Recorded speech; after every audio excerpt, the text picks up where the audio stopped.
கடலூர் மாவட்டம் பரங்கிப்பேட்டை அருகே கடலில் ஹைட்ரோ கார்பன் கிணறுகள் அமைக்க கோரிய விண்ணப்பத்தை தமிழக அரசு நிராகரிக்க வேண்டும் என்று பேராசிரியர் மீத்தேன் ஜெயராமன் வலியுறுத்தியுள்ளார். கடலூர் மாவட்டம் பரங்கிப்பேட்டை அருகே கடலுக்குள் 4 ஹைட்ரோ கார்பன் கிணறுகள் அமைக்க கடலோர ஒழுங்குமுறை ஆணையத்தின் அனுமதி கோரி இந்துஸ்தான் ஆயில் நிறுவனம் விண்ணப்பித்துள்ளது.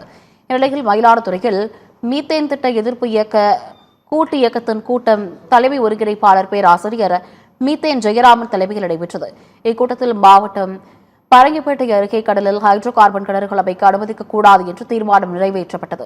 கூட்டத்திற்கு பின்னர் செய்தியாளர்களிடம் பேசிய மீத்தேன் ஜெயராமன், தமிழக அரசு டெல்டா மாவட்டங்களை பாதுகாக்கப்பட்ட வேளாண் மண்டலமாக அறிவித்துள்ள நிலையில் கடலூர் மாவட்டத்தின் பரங்கிப்பேட்டை உள்ளிட்ட 5 வட்டங்கள் இந்த பாதுகாப்பு வேளாண் மண்டலத்தில் வருகிறது என்று கூறினார்.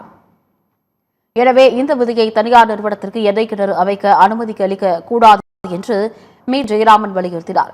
எண்ணெய் கிணறு அமைக்க அனுமதிக்கப்பட்டால் நில அதிர்வு சோதனைகள் ஏற்படும் தொடர் வெடி சத்தங்கள் கடல்வாழ் உயிரினங்களை பாதிக்கும் என்று கூறினார். பரங்கிப்பேட்டை பகுதியில் இயற்கை சுற்றுச்சூழலை பாதுகாக்கும் அலையாத்தி காடுகள் முற்றிலும் அழிந்து போகும் நிலைமை உருவாக்கும் என்றும் தெரிவித்துள்ளார்.